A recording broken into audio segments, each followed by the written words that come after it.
Hi, எல்லோருக்கும் வணக்கம். Welcome to Vijith view. So Bigg Boss season 9 Tamil.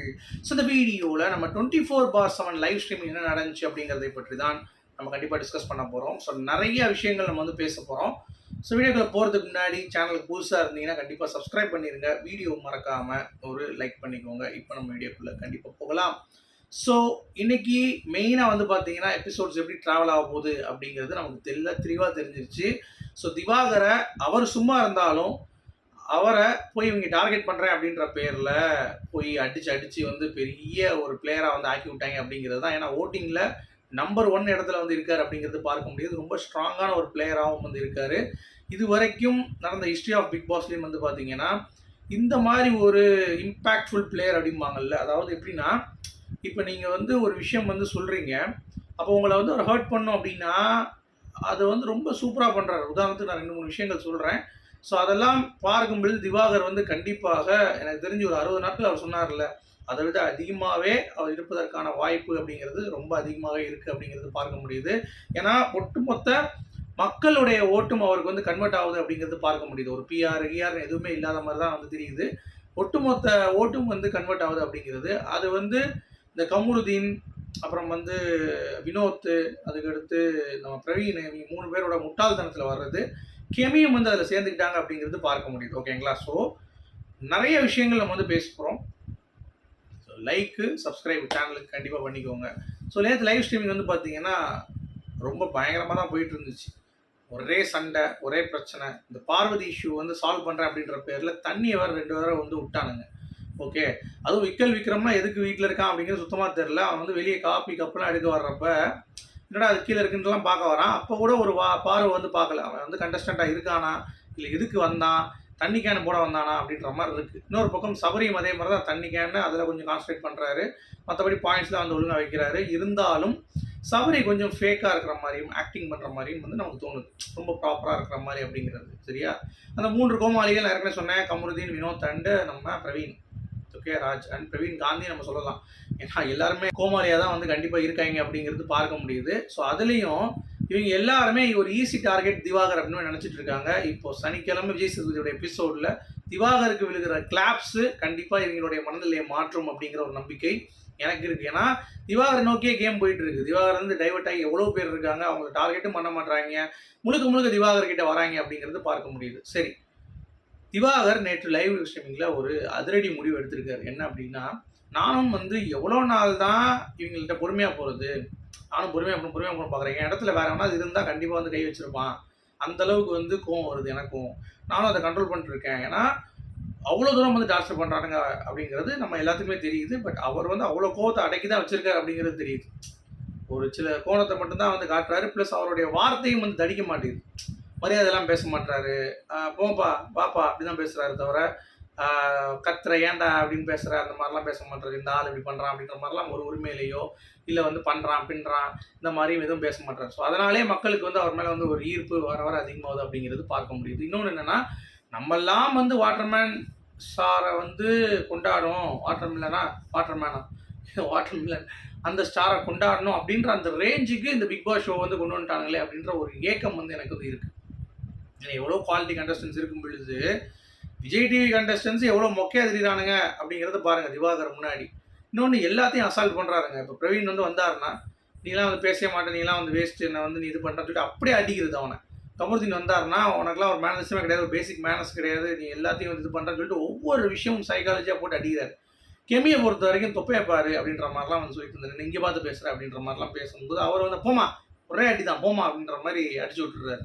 இந்த மாதிரி யார் வந்தாலும் சரி ஒரே பாலில் வந்து 6 தான். பிரவீன் காந்தி வந்தவொடனே உங்களுக்குலாம் அதெல்லாம் பேச தெரியாது, நீங்கள் கிளம்புங்க அப்படின்றாரு. டக்குன்னு அவருடைய வார்த்தைகள்லாம் வந்து பார்த்தீங்கன்னா ரொம்ப கிறிஸ்பாகவும் இருக்குது. எல்லாத்தையும் வந்து ஒரு போடுற மாதிரியும் இருக்குது. ஸோ எனக்கு வேறு லெவலில் அவருடைய ப்ளே அப்படிங்கிறது இப்போ இருக்கிற கண்டஸ்டன்ஸோட ரொம்ப பெட்டராகவே இருக்குது. அட் த சேம் டைம் மரியாதையும் ரொம்ப டிக்னிஃபைடாகவும் வந்து ஆடுறாரு அப்படிங்கிறத பார்க்க முடியும். அவர்கிட்ட எனக்கு ஒரே நெகட்டிவ் என்னன்னா, இன்னொருத்தவங்க என்ன சொல்கிறாங்க அப்படிங்கிறத அப்சர்வ் பண்ண மாட்டார். அந்த ஒரு அப்சர்வேஷன் மட்டும் இருந்துச்சுன்னா நிஜமாவே ஒரு மிகப்பெரிய ஒரு பிளேயராக வந்து வருவதற்கான வாய்ப்பு இந்த பிக் பாஸுக்கு அதுக்கே டெய்லருக்கே வந்து அளவெடுத்து தைச்ச மாதிரி இருக்காமங்கல்ல, அந்த மாதிரி வந்து இவருடைய எண்ண ஓட்டம் இருக்குது அப்படிங்கிறது பார்க்க முடியுது. ஸோ போய் இவருடைய எப்படி இருக்குது அப்படிங்கிறத பவான் அவர் முடிவு எடுத்திருக்காரு. இனிமேல் ஏதாவது பண்ணாங்கன்னா ருத்ர தாண்டவம் ஆடிடுவேன் அப்படின்ற மாதிரி வந்து ஒரு முடிவு எடுத்திருக்காரு அப்படிங்கிறது பார்க்க முடியுது. இதெல்லாம் வந்து இவருடைய ஒரு இம்பாக்ட். சரி, இவரை எல்லாருமே ஏன் அட்டாக் பண்ணுறாங்க? இவரை ஏன் யாருமே கவனிக்காமல் விடுறாங்க? கவனிக்காமல் விட்டாலும் என்ன டார்கெட் பண்ணுறீங்கன்னு சொல்லிட்டு கேமரா முன்னாடி வந்து ஸ்கோர் பண்ணிடுவார். திவாகர் இப்போ எப்படி இருக்காருன்னா, நீங்கள் போய் அடிச்சிங்கன்னா உங்களுக்கு இருக்கிற நெகட்டிவை வச்சு ஒரு அடி போட்டு அவர் வந்து பார்த்தீங்கன்னா பெருசாக நான் தான் பெரிய ஆளுன்னு காட்டிடுவார். நீங்கள் கவனிக்காமல் விட்டிங்கன்னா என்ன டார்கெட் பண்ணுறீங்க ப்ளேம் கேம் ஆடி அவருடைய இதை வந்து கொண்டு வந்துடுவார். ஸோ எதுனாலும் சரி திவாகர் ரொம்ப ரொம்ப ஒரு ஸ்ட்ராங்கான பிளேயராக இருக்குது. இதெல்லாம் பார்வதி வந்து கணிக்கிறாங்க, பார்வதி வந்து அவங்க கூட வந்து ட்ராவல் பண்ணுறாங்க அப்படிங்கிறது பார்க்க முடியுது.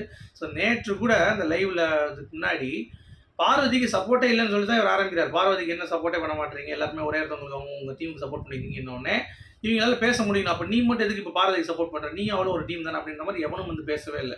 அதை எப்படி நீங்கள் சொல்கிறீங்க, நீங்கள் சொல்லுங்கள், கண்ணை பார்த்து பேசு, என் மூஞ்சை பார்த்து பேசு, என் காதை பார்த்து பேசு, இப்படி தான் வந்து சொல்லிட்டு இருக்காங்களே தவிர அதற்கான ஒரு ஈடுபாடோ ஒரு எண்ணமோ எதுவுமே வந்து இருக்கிறது இல்லை அப்படிங்கிறது பார்க்க முடியுது.